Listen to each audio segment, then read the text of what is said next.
invitación y bueno, esperamos de que este espacio pues termine un poco ofreciendo un insumo más a quienes están considerando dentro de sus procesos empresariales eh, considerar lo que es interoperar.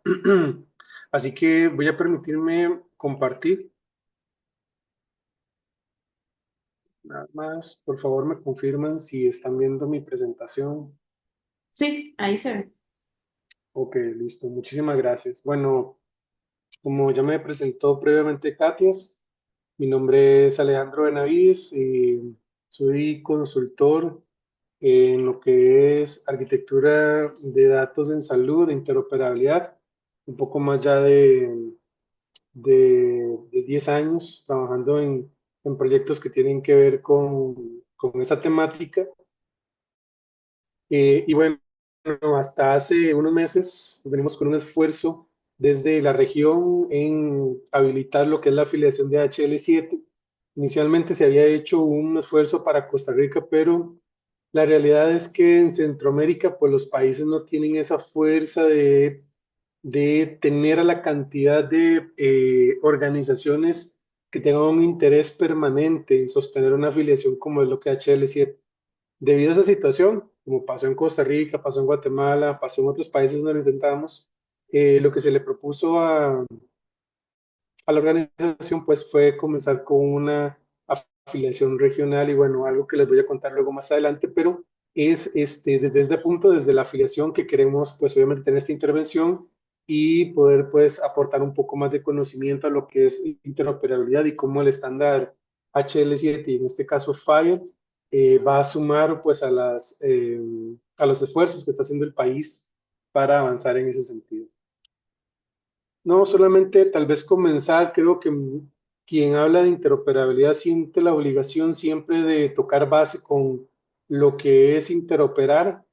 Particularmente a mí en el concepto me llama siempre la atención y me gusta señalar dos aspectos muy importantes que yo creería que las organizaciones tienen que tener claro cuando le hablan de interoperar, ya que no solamente es asegurarnos de que varios sistemas, arquitecturas, ecosistemas o infraestructuras interoperables de salud puedan intercambiar información, sino que nos tenemos que asegurar que la información que se está intercambiando se pueda utilizar. Entonces, eso es muy importante porque yo podría asumir de que yo puedo enviar un correo con un PDF adjunto, yo estoy intercambiando información. Los que conocen de tecnología saben que el formato que utilizan los servidores de correos electrónicos es un estándar, pero no significa que los archivos adjuntos a un correo electrónico se pueda utilizar en un sistema de información. Aunque ya tenemos herramientas para poder internamente procesar un PDF y a la de menos extraer información, pues son procesos complejos y a eso no le podríamos llamar interoperar, solamente estamos intercambiando información y con este acercamiento de lo que necesitamos interoperar en datos de salud, tenemos que asegurarnos de que esa información que se intercambia pueda ser utilizada. Eso significa que fácilmente los sistemas de información puedan procesarla y puedan, para algún motivo, para algún proceso, poder utilizarla y enriquecer, pues obviamente, su gestión. Así que tal vez desde ese punto de vista es importante pues, abarcar esta charla de que vamos a centrar de que interoperar en temas de salud, pues vamos a requerir intercambiar y asegurarnos de que podemos utilizar información. En ese sentido, cuando hemos hablado de interoperabilidad en varios espacios, podemos decir, he visto, digamos, que hay ponentes, hay expertos que han tratado de segregar un poco más lo que es interoperabilidad, pero creo que si lo podemos llevar a un aspecto más macro, podemos evidenciar de que hay cuatro dimensiones de interoperabilidad y esto es sumamente importante porque estamos hablando de que en las conversaciones, en las discusiones que tienen que ver con asuntos de interoperabilidad no solamente debería haber personas técnicas, personas de tecnología, sino que deberían haber otro tipo de perfiles. Específicamente para datos de salud, lo que deberíamos tener también es perfiles médicos clínicos que sean expertos en el área, en los casos de uso que estamos estableciendo para lo que es interoperar. Entonces, vean qué curioso esto, a mi experiencia, y es una experiencia que se ha venido repitiendo en los proyectos en los que he participado en comenzar las discusiones de interoperabilidad y cómo llegamos al punto de implementarlas y tener un caso de éxito. Es que primeramente de que la teoría pues pone o muestra de que hay hasta 4 dimensiones de interoperabilidad: organizacional, semántica, sintáctica y técnica. Cuando hablamos de organizacional, hablamos de lo que es el tema de la gobernanza, los habilitantes para que la interoperabilidad se dé. Es decir, no ganamos mucho con nosotros, pues tener a los expertos técnicos generando las arquitecturas, el software, eh, los procesos de ciberseguridad. Si cuando llevamos a salir a producción, la parte normativa, la parte legal nos dice no tenemos un visto bueno, no tenemos un marco regulatorio que nos permite intercambiar información, ni cómo la podemos intercambiar, ni cuáles son las condiciones, las restricciones, igual. Entonces, es importante saber de que, bueno, antes para poder interoperar tiene que haber marcos regulatorios, normativos, habilitantes, para poder hacer eso. Entonces, estamos hablando de que, bueno, si hay una ley de protección de datos, pues esta misma nos está permitiendo de que hay datos que, aunque sean sensibles, de alguna manera lo podemos compartir, intercambiar, que hay que involucrar obviamente al dueño del dato, en qué procesos y cómo este va a habilitar o a permitir que las organizaciones puedan consumir su dato. No solamente eso, sino en qué condiciones, hasta qué tiempo, quiénes, cuándo, el por qué. Y eso es importante. Entonces, yo lo he puesto siempre al inicio porque son las primeras conversaciones que se comienzan a tener y es, realmente podemos interoperar y sobre ahí pues iniciamos conversaciones. Cuando este tema ha quedado resuelto, inicia lo que se conoce como es las discusiones en lo que es la parte semántica. Es decir, ¿qué es lo que vamos a utilizar para intercambiar? Y bueno, aquí entra un poco lo que queremos llevar al final y es el estándar. Es decir, tenemos maneras de poder tener el dato de alguna manera estructurado para que lo podamos compartir de manera clara, que se pueda reutilizar, que sea relevante, que no tenga el esfuerzo sobremedido que debería tener en estos procesos. Y podemos llegar a, bueno, vamos a elegir el estándar HL7 para intercambiar, pero bueno, sabemos de que dentro del aspecto clínico tenemos terminología clínica, muy posiblemente entonces tengamos que tener discusiones de qué es terminología clínica, vamos a utilizar, hay varias, y qué otros estándares o qué manera semántica vamos a necesitar para justamente avanzar en ese sentido. La parte sintáctica ya es la construcción más de la parte del documento en cómo se va a transmitir, en qué formatos. Y bueno, viene la parte técnica que es, bueno, ahora sí, ¿qué necesitamos? ¿Cuáles son los niveles de esfuerzo? Tenemos el recurso humano, tenemos la infraestructura, tenemos todo. Y pues quise añadir pues a lo que para mí es los niveles de esfuerzo y realmente hay un nivel muy importante de esfuerzo en los 3 primeras dimensiones de la interoperabilidad. Las discusiones, ¿verdad? Y las decisiones que se tienen que tomar antes de llegar a la implementación.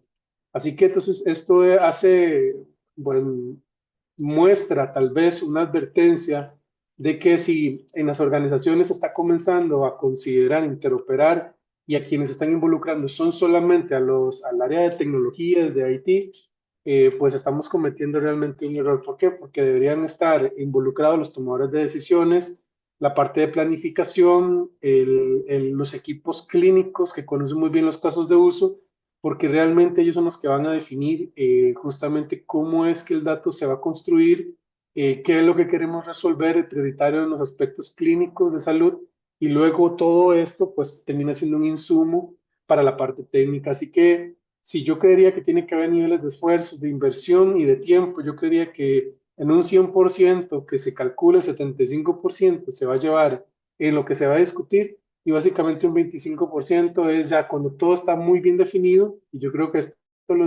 los informáticos, quienes están en el área de tecnología lo entienden bien, y es que si las definiciones y los casos de uso y los requerimientos están bien definidos, bien claros, eh, y no hay dudas, avanzar sobre eso como base, pues es bastante sencillo. Entonces, estamos hablando de que en este aspecto, cómo deberíamos avanzar para poder interoperar, es decir, de tener el dato de otros que yo necesito hasta poder utilizar ese dato. Bueno, entonces requerimos tener un marco normativo que nos permita justamente avanzar en esa línea. Ese marco normativo nos debería entonces poder dar claridad en cómo es la estrategia de poder llevar y crear ecosistemas interoperables, es decir, cómo creo yo alianzas, cómo se establecen las competencias de intercambio, de cómo se puede resguardar el dato en todo el sentido, privacidad, confidencialidad, con el cumplimiento que las regulaciones nacionales piden. Y una vez que todo esto está claro, pues podemos llevar una implementación y podemos hacer uso del dato. En el caso, pues obviamente, pues aquí los entes rectores están súper involucrados, es decir, la interoperabilidad en los países, en organizaciones, no solamente impacta a un mejor proceso, una eficiencia en el dato, una mejor atención, porque podemos tener el dato con mucho más calidad, de manera más oportuna. Eso permite que los procesos internos de la gestión clínica sean mucho más eficientes y impacten, pues obviamente, a la organización en muchos sentidos, como la atención al paciente, la seguridad del paciente y una mejor rentabilidad, pues, en las operaciones. Eso termina siendo también un insumo para la parte rectora, los entes rectores nacionales. ¿Para qué? Para generar indicadores y políticas públicas, indicadores como que, bueno, si de repente estamos interoperando vacunas y podemos tener interoperando tanto la parte pública como la privada, el ente rector, como es el Ministerio de Salud, pues va a tener mayor claridad de qué es lo que le está pasando a la población, quiénes están vacunando, quiénes están mostrando algún efecto, quiénes están mostrando otras tendencias, y esto permite también a la parte de salud del país, pues mejorar también la calidad de salud de la población. Entonces, obviamente, pues, no hay solamente un impacto a nivel organizacional en lo que es la gestión clínica en todos sus aspectos, sino que comenzamos a ser nosotros también gestores de información crítica, justamente para avanzar en, pues, sistemas de salud nacionales mucho más robustos, mucho más fuertes, para poder tener toma de decisiones basadas en evidencia. Entonces, en ese sentido, bueno, cuando hablamos de interoperabilidad, cómo es que nosotros iniciamos? Es decir, simplemente decimos queremos interoperar y comenzamos a mirar una base de datos, una aplicación, y decimos, bueno, esta es la información del paciente. No, pues no, ese no es el caso. Normalmente, cuando hablamos de interoperabilidad, establecemos cuáles son los casos de uso que queremos resolver específicamente. Entonces, en la parte clínica, bueno, ¿qué es lo que necesitamos resolver? ¿Qué es lo que nos urge? Por ejemplo, ahora en el país resolver en temas de interoperabilidad, qué es lo más crítico, qué es lo que podría impactar de manera positiva al paciente, qué es lo que podría impactar positivamente a las organizaciones en sus procesos, en su rentabilidad, y qué es lo que podría impactar positivamente al país en esos términos. Entonces, bueno, se nos podría ocurrir, bueno, la epicrisis, ¿verdad? El resumen clínico del paciente sería algo muy bueno, ya no tener que andar tal vez pidiendo los expedientes impresos, andándolos debajo del brazo, o el médico preguntándonos cada vez que vamos a una cita, bueno, usted que tiene alguna alergia, padece algo, se ha vacunado, sino que ya el sistema de información que soporta la gestión clínica le pueda decir al médico cuál es el perfil del paciente, cuál es su estado, y no solamente de lo que ha sucedido dentro de este centro de salud, sino que pueda tener una visión total de lo que ha sucedido, digamos, en otros centros de salud, y esto le permita tener una mejor visión, pues avanzar de manera mucho más rápida, tener un panorama mucho más claro del paciente, y esto lo lleve pues a la de menos tener una herramienta para poder resolver el tema de salud que el paciente presente en el momento que éste se presenta a un establecimiento de salud. Entonces, eso solamente por poner un caso, pues podemos poner otros, pero nos interesan, no sé, como les digo, la vacuna es un tema que ahora es crítico. y siendo muy transparente, tenemos dos posiciones a nivel mundial, ¿verdad?, sobre el uso y el efecto de la vacuna. Y es importante tener la evidencia clínica basada en datos de primera calidad que evidencien y que puedan ir dando respuestas a preguntas que ciertos grupos demandan sociales y civiles y que están en todo su derecho y que puedan generar tranquilidad y puedan generar eh, fianza en todos estos temas, en el uso del medicamento o justamente pues algunos indicadores que a los ministerios de salud les puedes también necesitar. Todo esto se puede establecer como casos de uso y pues también la industria, la parte privada pues también tiene su interés en la gestión del dato clínico eh, en temas de poder ofrecer mejor atención. Entonces, podemos determinar o podemos decir que quien tiene mayor información en temas de gestión de salud, pues es quien va a poder proveer una gestión, un servicio de salud mucho más eficiente y muy posiblemente un paciente mucho más satisfecho en ese sentido. ¿Por qué? Porque ya el paciente médico y todo su personal, todo el equipo, pues tiene la información requerida que le permita avanzar de manera mucho más eficiente y bueno, sabemos de que bueno, el paciente lo que quiera es llegar a un establecimiento, es sentirse saludable, es tener un tratamiento que lo lleve a una mejor condición y bueno, nosotros sabiendo de que dentro de los sistemas de salud, pues el paciente debe de estar en el centro, nuestro fin, nuestra misión es justamente en temas de interoperar, es que esta información que se está generando, estos datos, pues terminen impactando positivamente ese fin. Por eso el tema de los casos de uso es estratégico para poder responder a esas necesidades y pues obviamente lleve también un impacto positivo a las organizaciones. Una vez que se establecen los casos de uso, pues avanzamos con el tema como lo estuvimos hablando en las dimensiones, y bueno, los datos y el estándar, bueno, ya hay definido, para Costa Rica ya hay una definición de que se va a utilizar el estándar de HL7 Fire para lo que es intercambio clínico. ¿Y cómo construir arquitecturas en salud? Pues obviamente existen ya modelos de referencia para poder hacer esto y pues la parte de lo que es la implementación. Solamente quisiera mostrarles acá, dice un colega mío guatemalteco, ¿verdad? Que no debemos inventar el agua tibia en cómo nos tenemos que sentar y bueno, cómo es que se construye esto, cómo vamos a hablar con el equipo de tecnologías para ver cómo resolvemos el tema de interoperabilidad. Eso ya no es necesario. Existe un marco de referencia para crear arquitecturas de datos en salud que se llaman OpenHI. Este marco es totalmente amigable con el estándar HL7 Fire, es decir, todo lo que propone la arquitectura OpenHI para interoperar mira a HL7 como justamente el estándar que resuelve en la capa de interoperabilidad o en la capa de servicios de interoperabilidad el cómo resuelve el intercambio.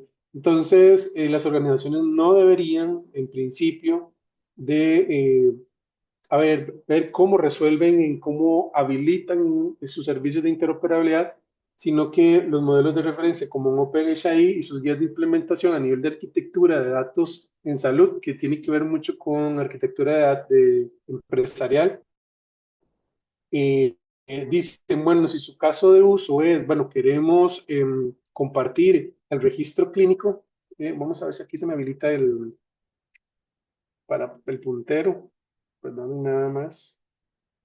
Bueno, no tengo el puntero acá. No sé si logran ver mi mouse, pero digamos en el registro médico clínico que tenemos en la parte posterior, en puntos de servicio, en registros médicos, en la parte de arriba vemos cuáles son los servicios que tienen que estar habilitados y cómo deberían entonces de habilitarse. Entonces, de repente, pues nosotros queremos habilitar los registros de clientes, que son los registros de pacientes. Queremos habilitar los registros de centros, de centros médicos, que son los establecimientos de salud, y queremos habilitar los servicios de terminología para poder utilizar términos clínicos que nos permitan entender un dato más estandarizado. Todo esto lo soporta HL7 bajo esta infraestructura y todo el modelo de referencia OpenHI lo que permite es cómo construir justamente esta arquitectura interoperable basada en Fire con una arquitectura que tiene un modelo de referencia también estándar. Entonces, aquí lo que vamos viendo es que pues HL7 no viene solo, sino que viene siendo soportado por otros modelos de referencia estándar que le permiten a las organizaciones y al país ir avanzando en buenas prácticas en el sentido de ir construyendo sus arquitecturas y sus modelos de interoperabilidad. Bueno, entrando en materia, bueno, ya tenemos tal vez más claro. Yo sé que ya han habido otras sesiones que hablan de interoperabilidad, tal vez desde un punto de vista más hacia el estándar. Y bueno, ¿qué es HL7 Fire? Bueno, básicamente HL7 Fire es parte, o es parte, sí, es parte del estándar que ha venido desarrollando HL7. Fire es como su última versión, que está basado en servicios en la web. Y lo que pretende este último esfuerzo que hizo HL7 es que el estándar Fire fuera de muy fácil adopción y de muy fácil implementación. Entonces, bueno, tiene como un objetivo principal justamente eso, es el facilitar el intercambio de información. Es importante porque hay un tema de definición de recursos que ahora les voy a mostrar. Es decir, Fire define lo que tal vez la parte tecnológica, los ingenieros, podríamos decir que son las entidades definen recursos, entonces, como por ejemplo pacientes, para Fire es un recurso, medicamentos, los diagnósticos. Esto lo define Fire como recursos y hace relaciones entre ellos.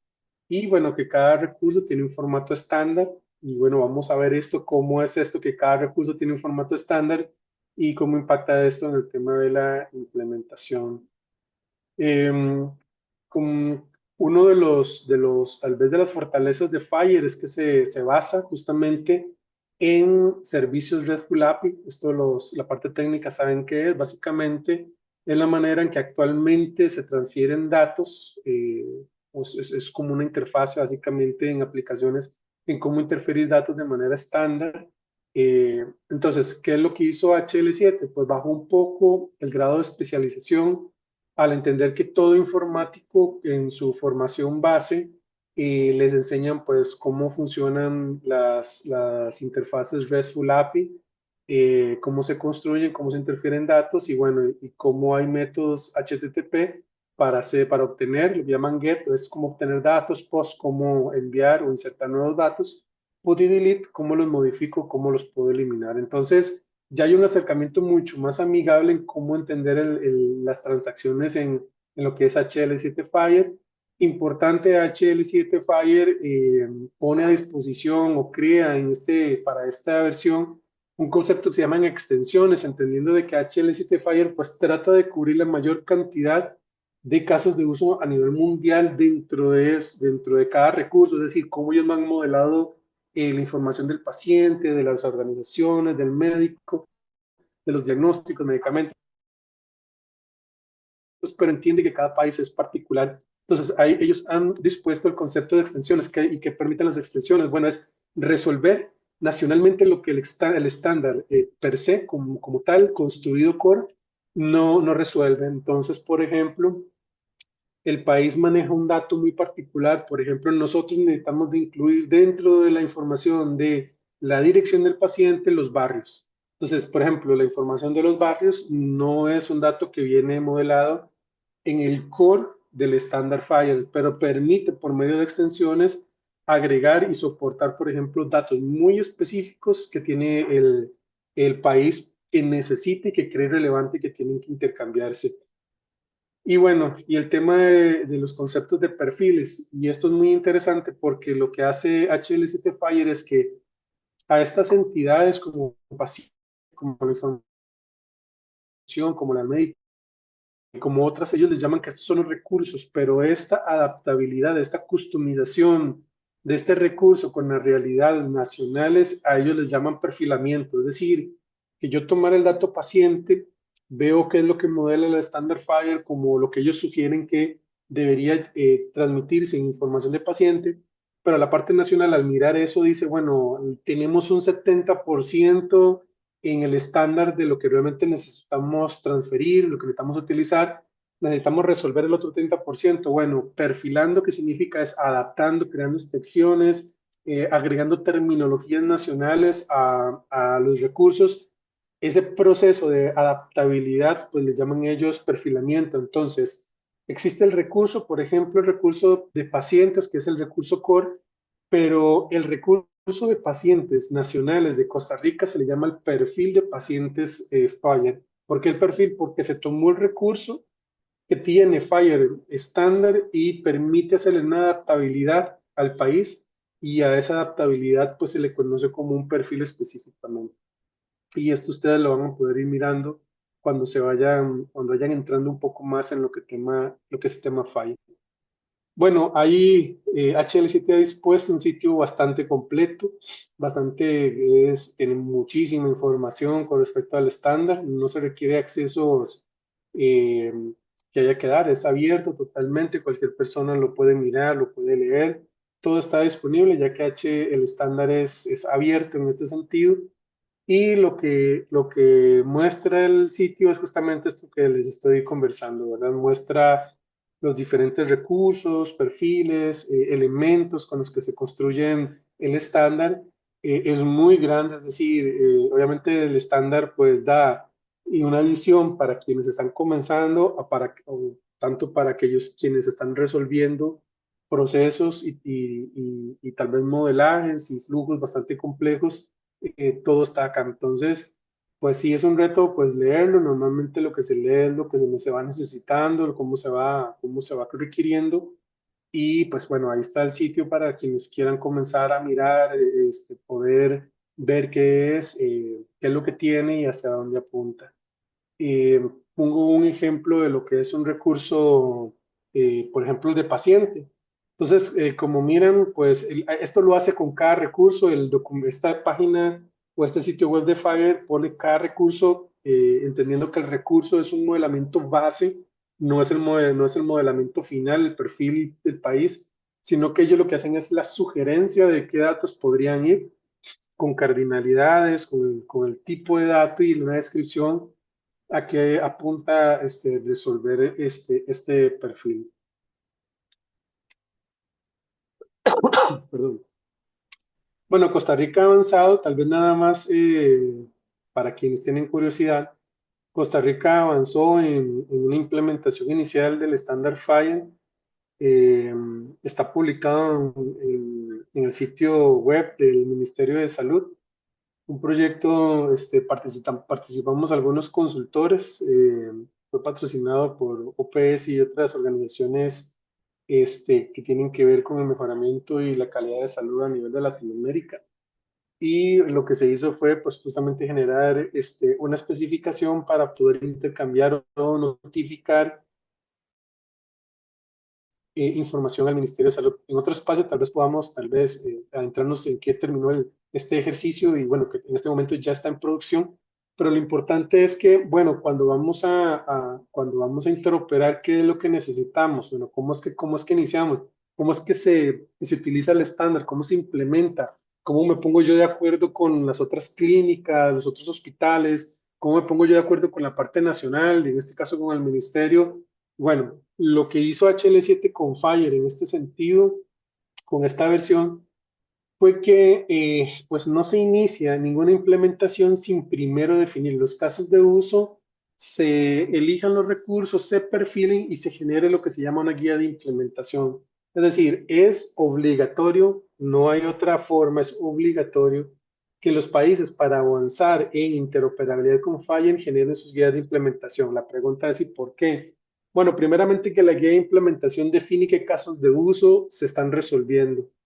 eh, Podríamos decir, bueno, esto lo puede avanzar solamente la parte nacional, es decir, que si el Ministerio de Salud no quiere hacer más guías de implementación, no podríamos seguir avanzando en FIRE, no. El Ministerio de Salud puede generar las guías de implementación de los casos de uso que ellos quieran resolver, pero la parte privada puede ponerse de acuerdo y comenzar todo un proyecto de, bueno, ya que tenemos un estándar oficializado en el país, comencemos nosotros desde la parte privada también a nosotros a resolver casos de uso que a la de menos, pues al Ministerio de Salud les puede parecer interesante y quieran también participar en esos procesos. Es decir, no es mandatorio de que si el ente rector del país no avanza con el tema FIRE o guías de implementación, toda la otra industria no pueda seguir, pues no es así.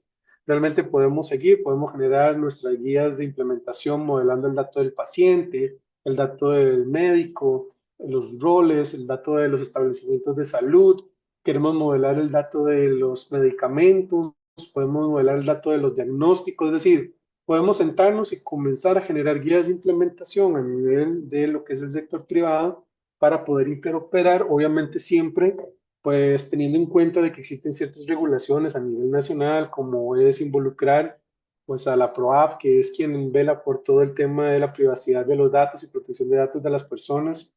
Ellos están muy involucrados en este momento también con estos temas de interoperabilidad en salud, así que para ellos no les es extraño el tema ni el abordaje en Fire, así que sería muy interesante, pero podemos hablar de que podemos crear guías de implementación a nivel nacional, podemos crear guías de implementación a nivel de industria, por ejemplo, la parte privada, o podemos crear guías de implementación para un producto, es decir, yo puedo tener un expediente electrónico.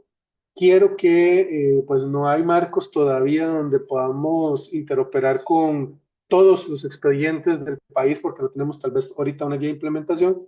Para una empresa se le ocurre, bueno, hagamos una guía de interoperabilidad para mi producto. Entonces yo quiero interoperar citas, por ejemplo, a querer para que los demás establecimientos, por medio de convenios, podamos interoperar y puedan agendarme citas con un proceso y obviamente reglas y restricciones.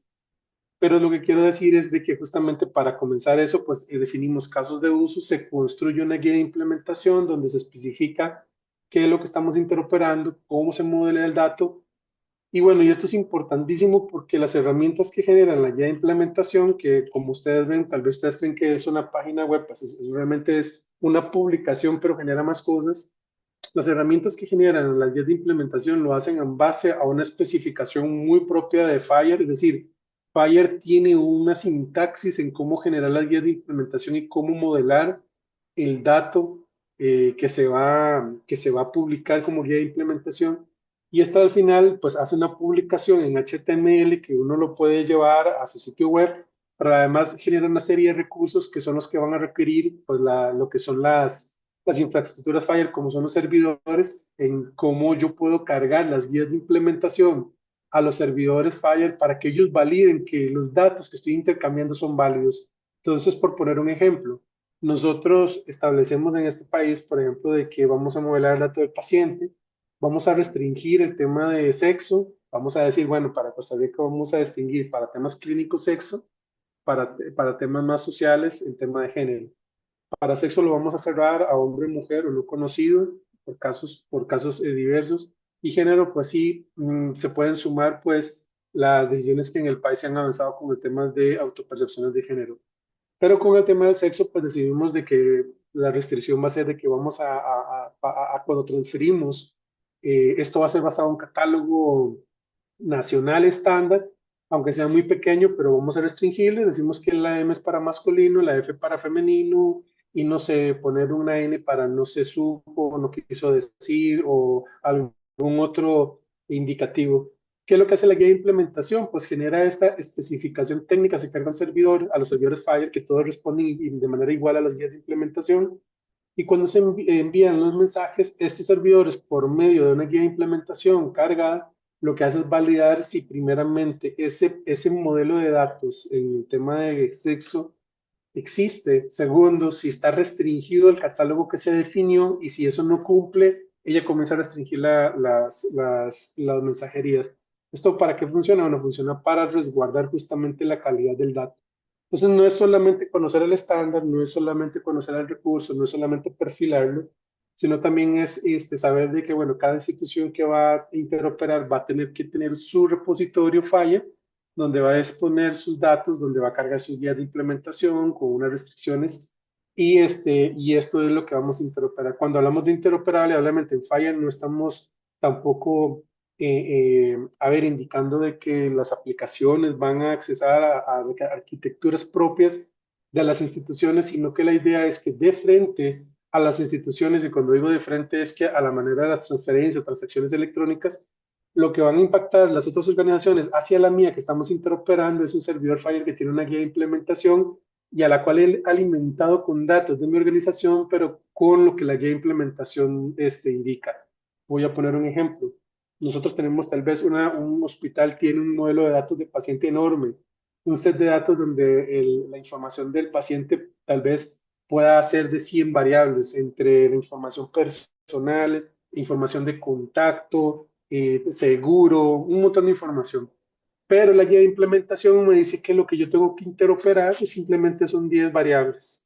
Entonces, cuando estamos interoperando, no significa que yo voy a tomar mi modelo de datos de tan casi 100 variables y lo tengo que modelar al Fire. No.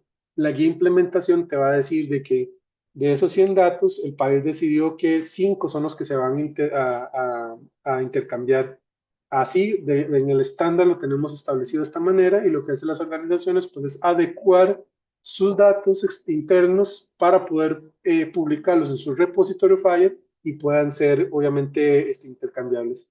Aquí pues hay también todo un tema de restricciones. No es que cualquiera pueda consumir este repositorio, sino que hay componentes de ciberseguridad, hay componentes de roles, poder tener algún consentimiento del paciente. Es decir, hay componentes adicionales que condicionan el acceso también a estos repositorios en si alguien puede o no puede y si puede, qué puede, ¿verdad?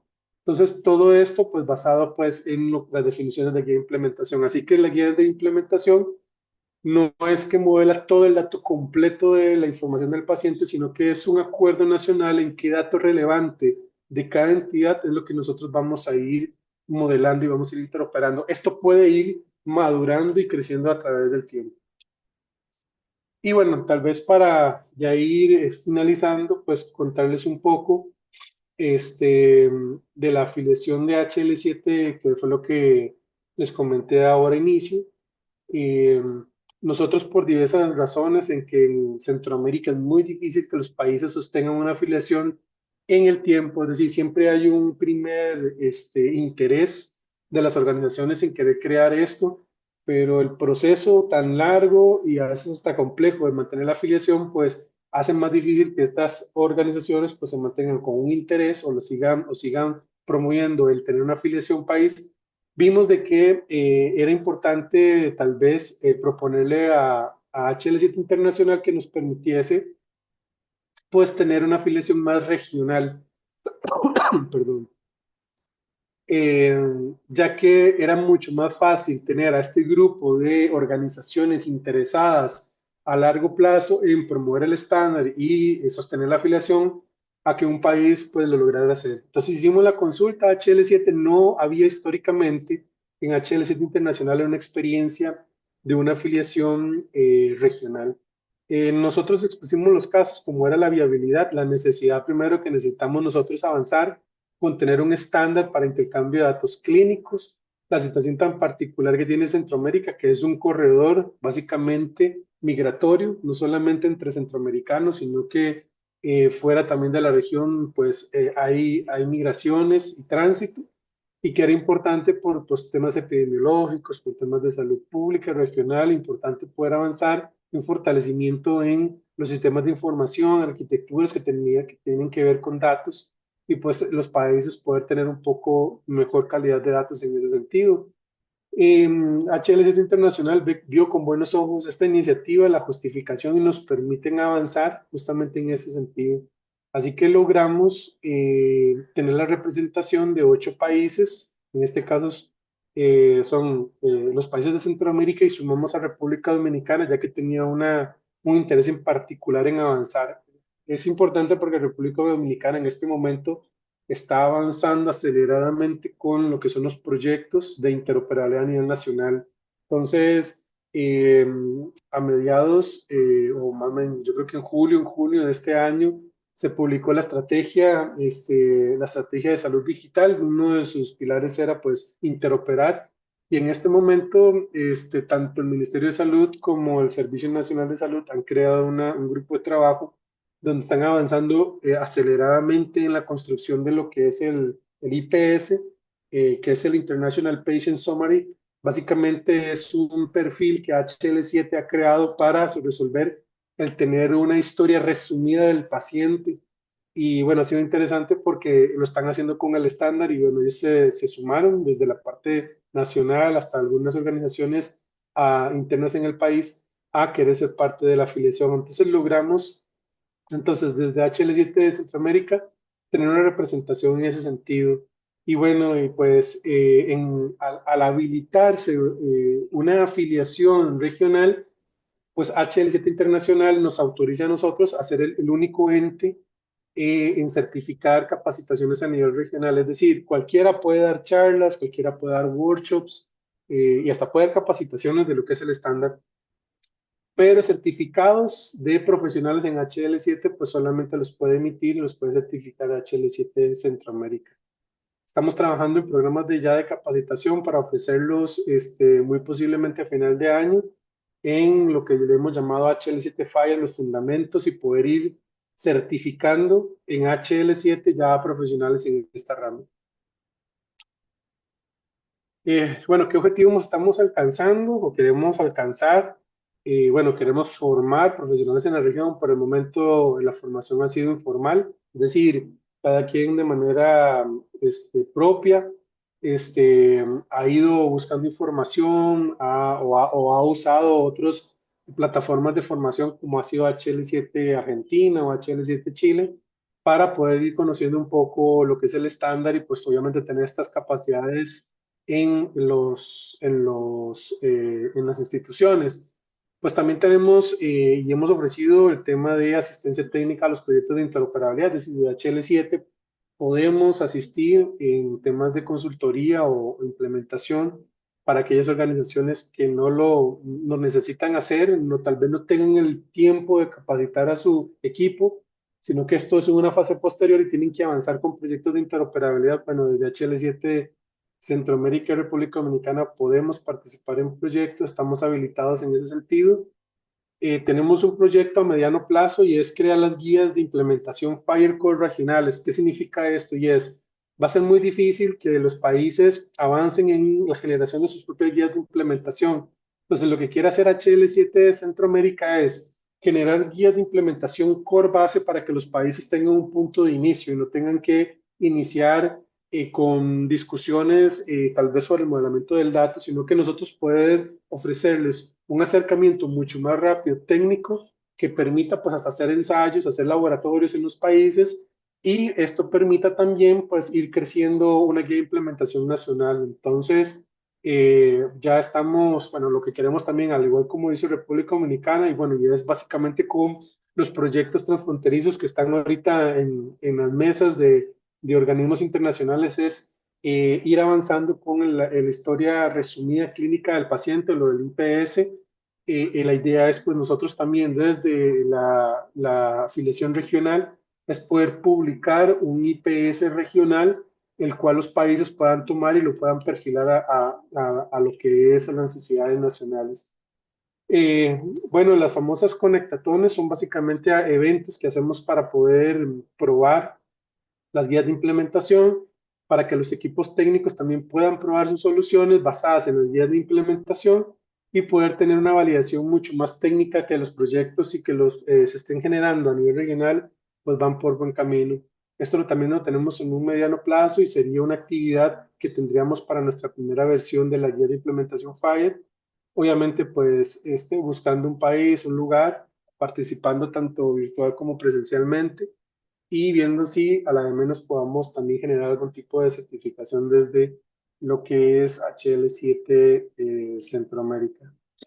Tenemos una prueba de concepto solamente. Esto es importante que queríamos mostrar es qué tan fácil es poder avanzar si se tienen las herramientas y el equipo adecuado. Y lo que queremos, pues obviamente, demostrar es que no es lo mismo llevar un proyecto de implementación sin tener el conocimiento a tener un proyecto de implementación teniendo el conocimiento y al equipo a la par. Y es lo que la afiliación quiere mostrar. No sé, Katia, perdón nada más la solicitud. Hay una persona dentro de la sesión, se llama Juan. No sé si le puedes permitir a él compartir pantalla. Queremos en 2 minutos solamente demostrar lo fácil que es el avanzar con una implementación utilizando una guía, por ejemplo, el caso de Costa Rica, usando la guía de implementación de Costa Rica cómo es el tema de entender lo que es el uso del estándar y cómo este termina impactando en un servidor Fire y qué es lo que verían las otras contrapartes. Nos queremos nada más en 2 minutos mostrar, pues obviamente, este ejercicio. Eh, ¿Por qué? Porque una cosa es tratar, y lo hemos vivido, es tratar de avanzar en un proyecto sin el equipo adecuado, sin la asistencia técnica adecuada. Te pueden llevar meses entendiendo el estándar, entendiendo cómo hacer una implementación a nivel nacional, cómo tomar el modelo de datos de la organización y llevar al estándar, y cómo nosotros, en un ejercicio que hicimos de demostrativo, bueno, tomamos a alguien que no sabe del estándar y logramos en 2 semanas crear una pequeña aplicación que impacta sobre la guía de implementación de Costa Rica en uno de los casos de uso de esta manera. Nada más no sé si hay posibilidad, Katia. Creo que ya está habilitado, entonces. Ok, permítame un segundo.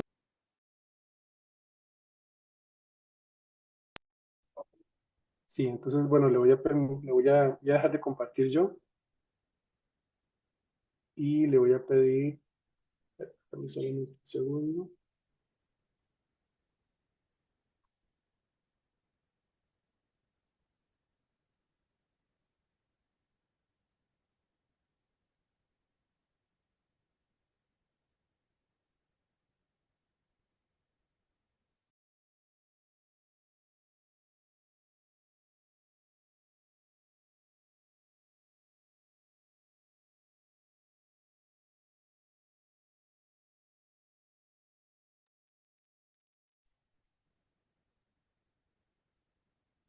Ahí ya estamos viendo la. Perfecto, perfecto, sí. Que nada más queremos demostrar nada más algo bastante simple. Hicimos una aplicación utilizando lo que el Ministerio de Salud ahorita está promoviendo. En este momento solamente existe una implementación en la caja, pero justamente es entendiendo bien el estándar, cómo no necesitamos, bueno, que el Ministerio de Salud y la caja hagan un demo para nosotros avanzar. Entonces construimos una aplicación web que lo que hace es generar una boleta uno de los casos de uso son la notificación de enfermedades obligatorias que el ministerio quiere. Posiblemente esto es algo que avance a nivel privado, es decir, cada consultorio va a necesitar un formulario para notificar al Ministerio de Salud, así que lo que tenemos acá es, bueno, tenemos a manera de demo, no es información real, ni estamos exponiendo datos de nadie, solamente son datos dummy. Es como tenemos una aplicación con una información ya llena, precompleta.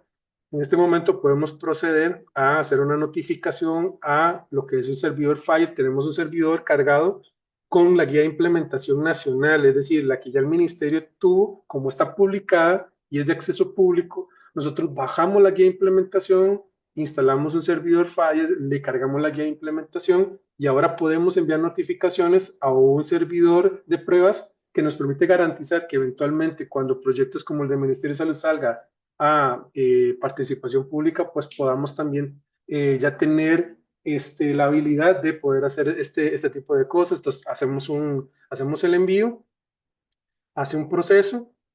Uh-huh. Y bueno, ya tenemos una notificación enviada.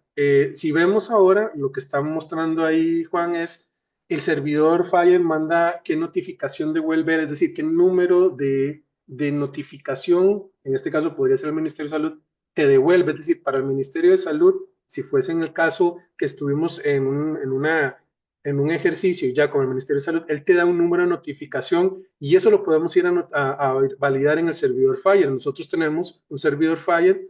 Si das clic ahí en la parte del servidor y buscamos justamente esa notificación, podemos ver de que se construyó esto que muestran. Esto es un formato JSON, es un formato de documento electrónico. Esto es un estándar, es decir, básicamente es un recurso question and response. Perfilamos para que fuera una notificación de enfermedades obligatorias. Lo hicimos basados en lo que el Ministerio de Salud quiso, que teníamos que notificarse, y podemos ver que soportamos no solamente información, sino, digamos, ahí en esta línea que podemos ver en A28, notificamos lo que son code system, que son, digamos, catálogos nacionales,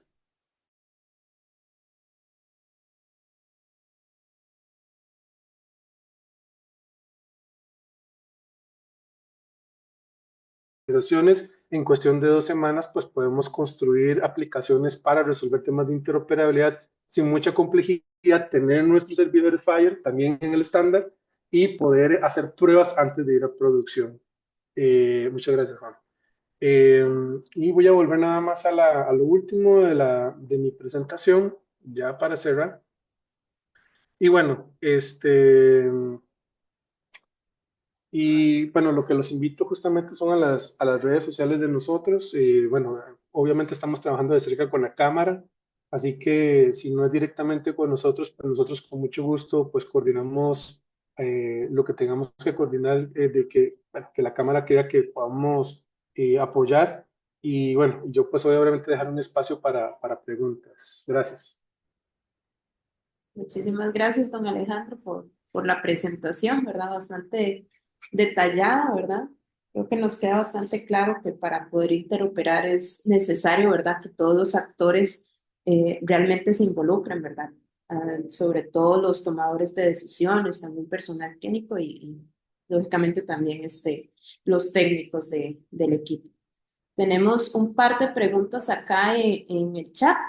El señor Moisés Méndez nos consulta, ¿qué desafíos se enfrenta HL7 en la promoción de la interoperabilidad en el sector salud?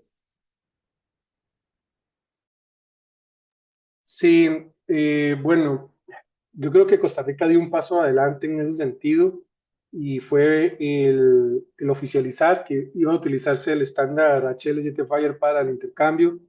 ¿Cuál es el desafío? Bueno, uno de los mayores desafíos es crear las competencias, es decir, al perfil técnico, no solamente en la parte de tecnologías, como lo hablamos, las mayores discusiones no se dan en la parte de tecnología, se dan en la parte estratégica, en la parte de cómo nosotros y qué queremos intercambiar. Y la pregunta no se le hace a la parte de tecnología, o sea, uno le dice, mira, al jefe de tecnologías, ¿qué quieres interoperar? Ese es el clínico. El clínico se le dice, oiga, ¿qué necesita usted para que la atención sea mucho más eficiente? Y ese criterio no solamente tiene que ser clínico, sino también tiene que ir ya, bueno, yo considero que esta es la información de relevancia de salud clínica que necesito, pero necesito, yo también necesito entender cómo vamos a transferir y cómo lo vamos a hacer y para qué. Entonces, ¿qué es lo que necesitamos? Pues no solamente que se creen competencias en el área de tecnología que permitan una implementación como lo acabamos de hacer, es decir, que ya cuando todo está definido, en 2 semanas vos tenés una aplicación ya funcionando, sino que ese 75%, si hablamos que en 2 semanas hicimos una aplicación, hay que entonces sacar cuentas cuánto fue el tiempo de discusión para llegar, por ejemplo, a unas 2 semanas de esto. Entonces, uno de los desafíos es tener esas competencias de un equipo dinámico, entendido en el estándar, entendido en el negocio, en el caso de uso que está resolviendo, para poder llevarlo. Otros desafíos, pues obviamente es esto que hablábamos, que es pues el ente rector impulsando el estándar, cómo la industria también debería impulsar el estándar y que lo pueda hacer a mayor velocidad. ¿Por qué? Porque si bien es cierto, el Ministerio de Salud dio un paso hacia adelante, dio un buen caso de uso para iniciar, esto puede ser un buen impulso para que la parte privada, por ejemplo, pueda llevar esto un poco de manera un poco más agresiva y vaya proponiendo más bien al ente rector que podemos ir resolviendo cosas mucho más ágiles. Entonces yo creo que por ahí van, más que todo es cómo nos ponemos de acuerdo, como un segundo desafío, cómo evolucionamos, cómo ponemos una agenda, una hoja de ruta para comenzar a construir en ese sentido. La pregunta de la señora Patricia Zagot dice, ¿cuál es el futuro del estándar HL7 en el contexto de la evolución de la tecnología de la información en salud?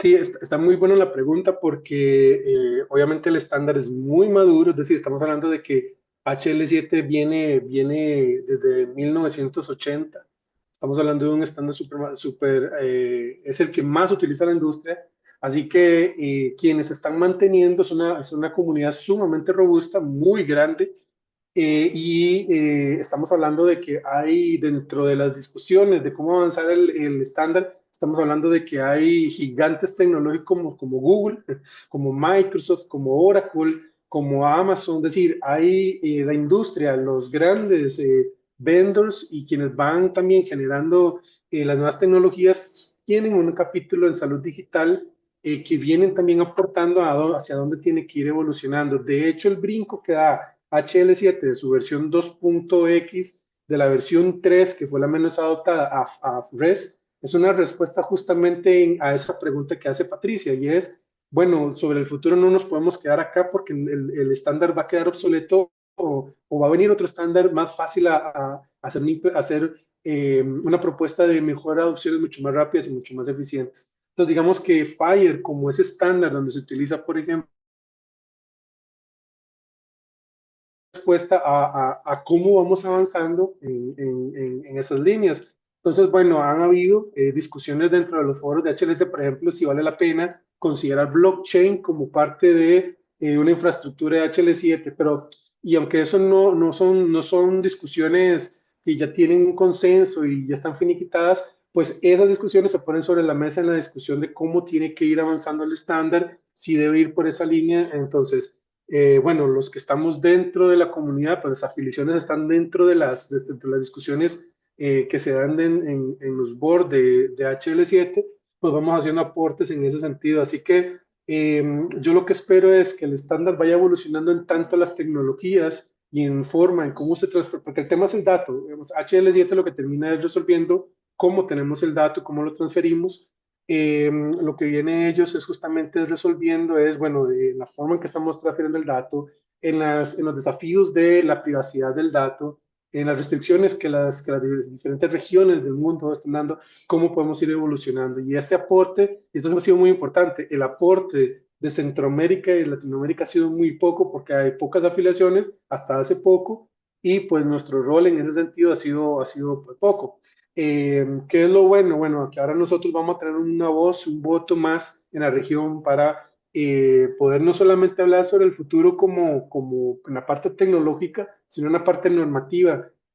Fuera de Europa, Latinoamérica tiene normativas muy restrictivas con el tema del uso de datos, así que nosotros podemos ir enriqueciendo. Pero sí existen equipos bastante dinámicos hablando y poniendo sobre la mesa sobre lo que se viene trabajando en nuevas tecnologías y cómo el estándar viene evolucionando con estas nuevas tecnologías. Muchas gracias. Bueno, el señor Johnny Umaña nos consulta varias cosas. Nos dice, mi pregunta es sobre EDUS, Expediente Clínico HL7 y la colaboración con el sector privado para intercambiar información. ¿Existe algún movimiento HL7 para permitir el intercambio de información privada? ¿Y cómo interactúa el sistema con la caja, dado que ellos son los custodios de esta información? Actualmente parece que es un sistema cerrado.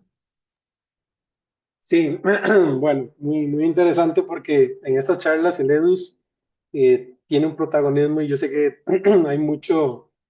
hay mucha pregunta sobre esto. Nosotros como HL7, y aparte de que, bueno, yo represento a Centroamérica, pero soy tico, creo que eso que me da como un plus acá en poder hablar un poquito con autoridad con respecto al EDUS. Eh, Ha sido interesante porque este primer proyecto que el Ministerio de Salud habilitó para interoperar fue justamente con el EDUS. Y bueno, hay todo un tema de cómo resolver el intercambio en la parte pública o privada, un tema que se está resolviendo y volvemos a lo mismo. Es esa discusión en la parte de la interoperabilidad organizacional, es decir, cómo resolvemos lo que aquí Johnny menciona y es la información en temas de custodio, cómo vamos a permitir que el paciente pueda habilitar o pueda consentir que lo que haya en el EDUS lo puedan consumir otras organizaciones. Son discusiones que se están dando en este momento y no son discusiones tempranas, es decir, son discusiones que se vienen hablando con otros sectores como es la PROAP, justamente en ese sentido, y cómo se vienen resolviendo a nivel normativo, porque ese no es un problema técnico, es un problema más a nivel normativo, ni siquiera es del estándar, porque el estándar lo que modela es la información clínica, en tanto la parte normativa queda resuelta, el estándar funciona perfecto, solamente con las restricciones que la parte normativa lo va a establecer. ¿Y a qué tipo de restricciones hablamos? Bueno, que cuando yo quiera consumir, por ejemplo, una historia resumida del paciente, clínica del paciente, yo pueda obtener lo que el paciente permitió o autorizó que se le pudiese mirar, ¿verdad? Y eso el estándar lo soporta.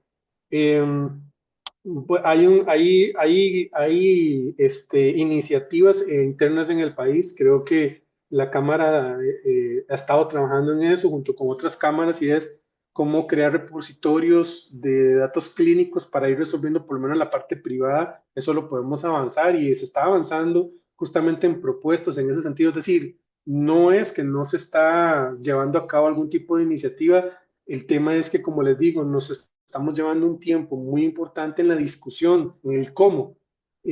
Más que, sí, bueno, ya hagamos la ya implementación, tenemos el dato del país, eso sí va a ser bastante fácil.